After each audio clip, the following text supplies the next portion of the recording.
सभी विद्यार्थियों को नमस्कार। मैं उमेश माथुर, माथुर क्लासेज और फवीज इंस्टीट्यूट ऑफ मैथमेटिक्स पर आपका स्वागत करता हूं। क्वेश्चन ऑफ ग्रेजुएशन लेवल की क्लास में पिछली क्लास वाला क्वेश्चन लेते हैं।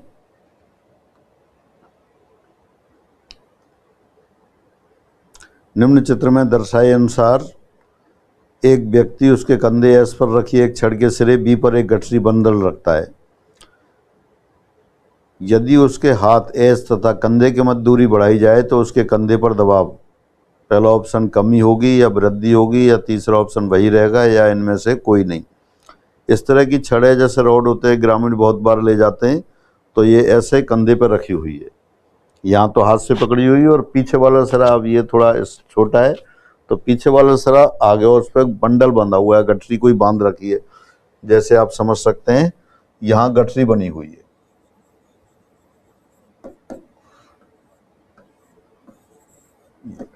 उस गठरी का वेट कितना है, W है, और उसने यहां से पकड़ रखा है, यहां से हाथ से पकड़ रखा है। ये इसका हाथ है, अगर हाथ से नहीं पकड़ेगा तो वेट पीछे गिर जाएगा, तो इसलिए हाथ से पकड़ रखा है। हाथ से पकड़ रखा है तो हाथ से पकड़ रखा है, कुछ फोर्स लग रहा है तो वो फोर्स लग रहा है वो तो P है और इसका वेट W है। एक तो हाथ का बल लग रहा है P क्योंकि पकड़ रखा है, और पीछे भार लगा हुआ है, तो दोनों का रिजल्टेंट होगा, और रिजल्टेंट होगा उतना ही कंधे पे प्रेशर होगा। जितना प्रेशर है उतना ही रिएक्शन है।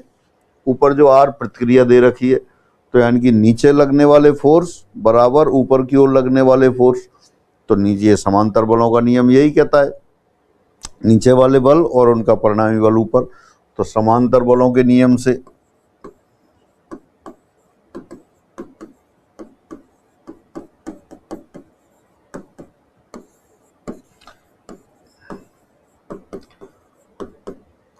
तो पहले तो क्या किया आपने, पैरेलल फोर्स है जो उनका रिजल्टेंट निकालने का जो मेथड है वो यूज कर लिया। तो नीचे वाले फोर्स P प्लस W बराबर R, एक तो ये आ गया। और समांतर बलों का नियम क्या कहता है, एक बल इंटू उसकी परिणामी से दूरी बराबर दूसरा बल इंटू उसकी परिणामी से दूरी। Again one force into its distance from the resultant बराबर another force into its distance from the resultant. तो क्या हो गया, P इंटू एच एस बराबर W इंटू एस बी। अब क्वेश्चन कह रहा है हाथ और कंधे के मध्य दूरी बढ़ाई जाए, तो मान लेते हैं हाथ और कंधे के मध्य जो दूरी है ये x है, और ये भी एज्यूम कर लेते हैं कि छड़ की जो टोटल लंबाई है वो L है।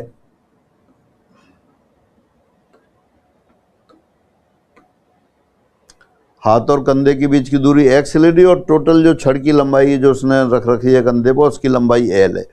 तो P इंटू, अब P का पता नहीं है कितना बल लग रहा है, W भार है तो फिक्स है, तो अपन ऐसा करते हैं P को एलिमिनेट कर देते हैं, यहां से P की जगह रख देते हैं R minus W। H S हाथ और कंधे के बीच की दूरी ये x आ गई, W एस बी को लिख दिया आपने L माइनस एक्स, मल्टीप्लाई कर लिया R into x minus W into x, W into L minus W into x. W x cancel हो गया, तो R बराबर क्या आ गया, W L upon x. W क्या है, जो बाहर लटका है वो कांस्टेंट है, फिक्स है। L छड़ की लंबाई ये भी फिक्स है, तो इसका मतलब क्या हो गया, R proportional to 1 upon x. R क्या है, कंधे पर जो फोर्स लग रहा है, कंधे पर जो दबाव है, प्रेशर है, वो है। जितना प्रेशर होगा उतना ही ऊपर प्रतिक्रिया होगी, उतना रिएक्शन होगा, इसलिए अपन ने R दिखा रखा है। तो R proportional to 1 upon x हो गया, यानी कि x के इन्वर्सली प्रोपोर्शनल, यानी x बढ़ाएंगे तो R में कमी होगी और x घटाएंगे तो R में वृद्धि होगी। क्वेश्चन कह रहा है if distance between his hand and his soldier increases then the pressure on the soldier। तो सोल्जर में प्रेशर कैसा होगा, यदि हाथ और कंधे के मध्य दूरी बढ़ाई जाए तो प्रेशर में कमी होगी, x बढ़ाएंगे तो प्रेशर कम होगा। दोबारा से चित्र दे रखा है, उसमें दर्शाए अनुसार एक व्यक्ति उसके कंधे पर छड़ रख रखी है और आगे हाथ से पकड़ रखा है, पीछे एक गठरी बंधी हुई है, कोई भार लटका हुआ है। तो क्वेश्चन ये कह रहा है कि हाथ और कंधे के बीच की दूरी में अगर वृद्धि की जाए तो दबाव, कंधे पर दबाव कैसे होगा। तो आपने देखा समांतर बल दे रखे, नीचे बल कौन कौन से, पी और भार नीचे की ओर एक्ट कर रहे हैं, और जो इसका रिएक्शन है प्रेशर है, प्रेशर के बराबर रिएक्शन है वो ऊपर है। तो नीचे वाले फोर्स बराबर ऊपर वाले फोर्स, फोर्स पैरेलल फोर्स है, force in downward direction equal to the force in upward direction. तो आर बराबर पी प्लस डब्ल्यू आ गया। फिर using rule of parallel forces, P into its distance from the resultant, resultant कौन सा है, R है, तो P की R से दूरी P इंटू एच एस बराबर W into its distance from the resultant, W into S भी आ गया। एच एस हाथ और कंधे के बीच की दूरी आपने x ले ली, मान लिया x है, और P को यहाँ से लिख दिया R माइनस डब्ल्यू, क्योंकि P का कुछ मेजरमेंट तो है नहीं, पता नहीं है, तो P को हटा दिया। W एस बी को लिख दिया L minus x, S B कंधे और भार के बीच की दूरी, टोटल दूरी रॉड L है वो x है, तो वो L माइनस एक्स हो गई। कैंसिल कर दिया डब्ल्यू एक्स दोनों साइड से, तो R बराबर WL अपॉन एक्स आ गया। यहाँ W कांस्टेंट है, L भी कांस्टेंट है, इसलिए R proportional to 1 upon x. फिर आगे बढ़ते हैं। दो समदेश समांतर बल P और Q किसी दृढ़ वस्तु पर क्रमशः बिंदु A और B पर कार्यरत हैं। यदि बल P और Q की स्थिति को आपस में बदल दिया जाए तो परिणामी बल का कार्य बिंदु D दूरी से विस्थापित हो जाता है, जहां पर D कितना है ये पता करना है। Again the same directional parallel forces like parallel forces P and Q act on a rigid body at points A and B respectively. If the position of the forces P and Q are interchanged, then the point of action of the resultant force is displaced by a distance d, where d is equal to, मतलब जो resultant force है P और Q A और B पर काम कर रहे हैं तो उनका रिजल्टेंट R बराबर P प्लस Q होगा। और अगर उनकी पोजीशन चेंज कर दें, लेकिन मैग्नीट्यूड तो वही है, तो रिजल्टेंट दोनों केस में सेम होगा, लेकिन वो पोजीशन डिस्प्लेस हो जाएगी। तो पोजीशन डिस्प्लेस हो जाएगी तो वो पता करना है।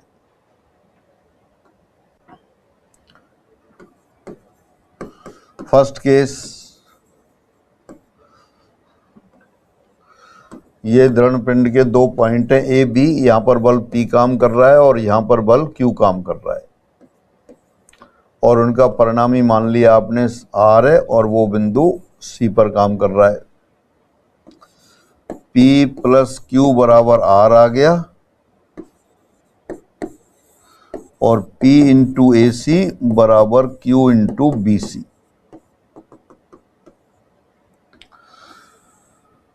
दो समदेश समांतर बल हैं, P बल बिंदु A पर काम कर रहा है, Q B पर काम कर रहा है, दोनों का रिजल्टेंट आपने मान लिया R है और रिजल्टेंट C पर एक्ट कर रहा है। अब क्या हो गया, तो वो आपने ले लिया P इंटू ए सी बराबर Q इंटू बी सी, यही समांतर बलों का नियम कहता है।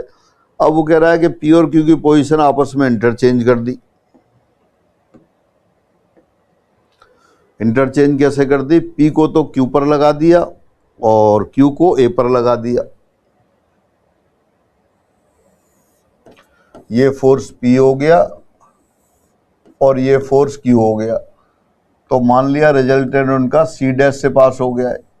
रिजल्टेंट तो वही होगा, सेकंड केस में भी रिजल्टेंट Q प्लस P के बराबर हो गया, लेकिन वो रिजल्टेंट D दूरी डिस्प्लेस हो गया, C डैश पर आ गया। अपन कोई पता नहीं है कौन सा बड़ा बोल भले कौन सा छोटा है, तो अपन अपने आप एज्यूम कर लेते हैं कि P Q से बड़ा है। P Q से बड़ा है तो रिजल्टेंट P के पास होगा। अब सेकंड केस में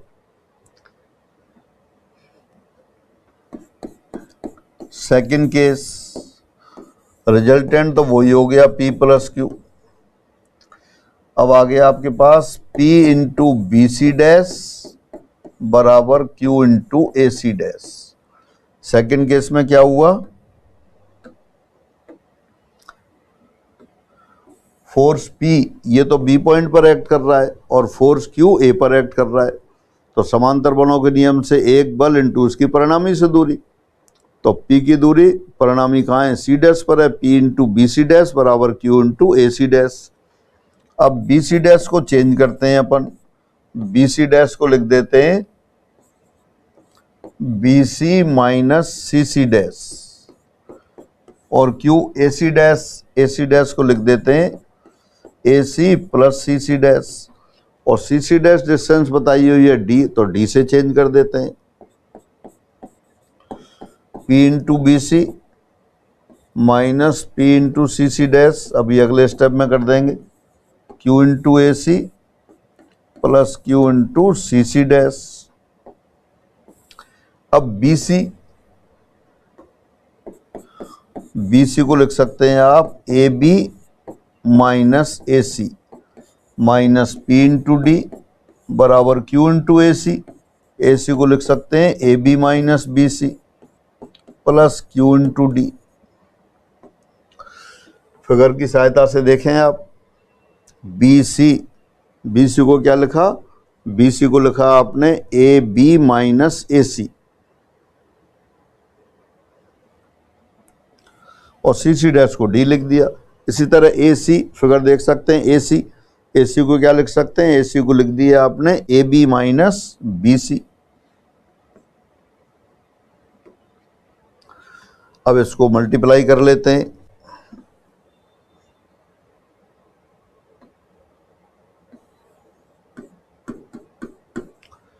P into AB minus P into AC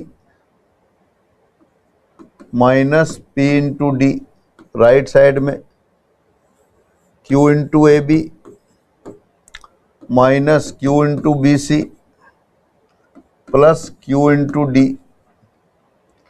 अब देखिए PAC और QBC फर्स्ट इक्वेशन से सेम बता रखा है, तो ये दोनों टर्म कैंसिल हो गई, P इंटू AC बराबर Q इंटू BC। AB वाली टर्म एक साइड में ले आए, P minus Q times AB, और D वाली टर्म एक साइड में P plus Q। This implies D equal to P minus Q upon P plus Q times AB।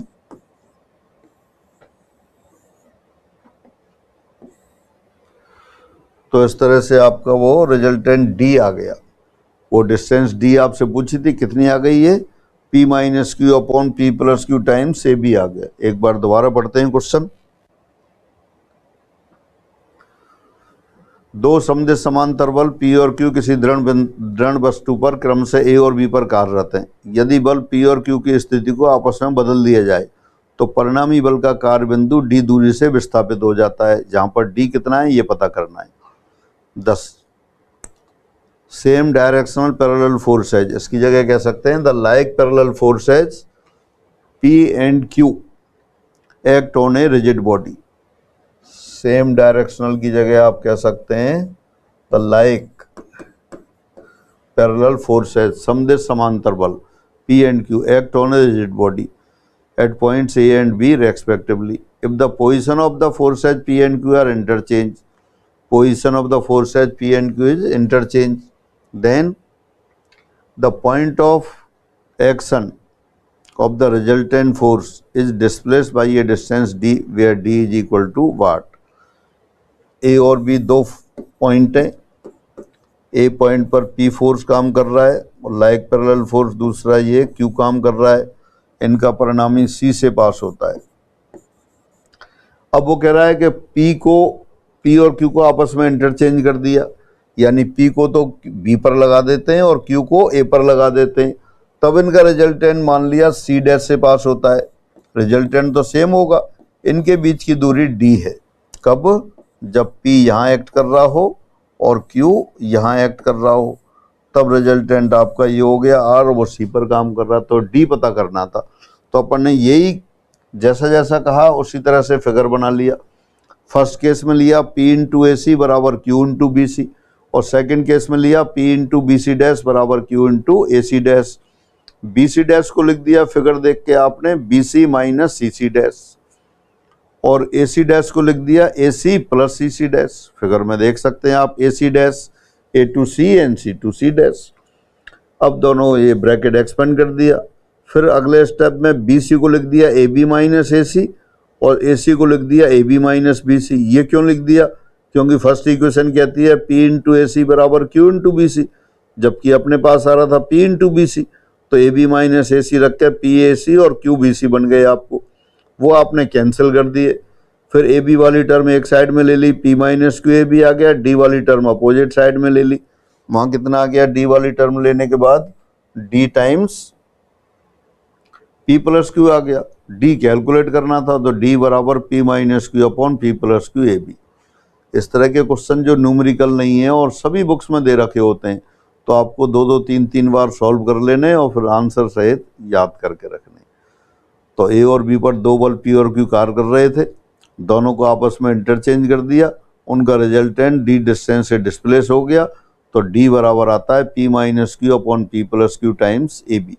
फिर आगे बढ़ते हैं। क्वेश्चन 85, ये भी अच्छा क्वेश्चन है, एग्जाम में आते रहते हैं, ये आपके लिए होमवर्क है। दो बल P प्लस क्यू तथा P माइनस क्यू परस्पर 2 अल्फा कोण पर कार्यरत हैं एवं उनका परिणामी उनके मध्य कोण के समद्वाजक के साथ थीटा कोण बनाता हो। तो P Q अल्फा थीटा में रिलेशन पूछा है। Again two forces P plus Q and P minus Q R acting at an angle 2 alpha two each other and the resultant makes an angle theta with the bisector of the angle between the forces. Then find a relation between P Q alpha theta. तो ये homework है, आसान question है, कर दीजिए। वैसे सबको कराए हुए हैं क्लास में, तो आंसर लिख दीजिए। फिर अगली क्लास में मिलते हैं। सभी को नमस्कार।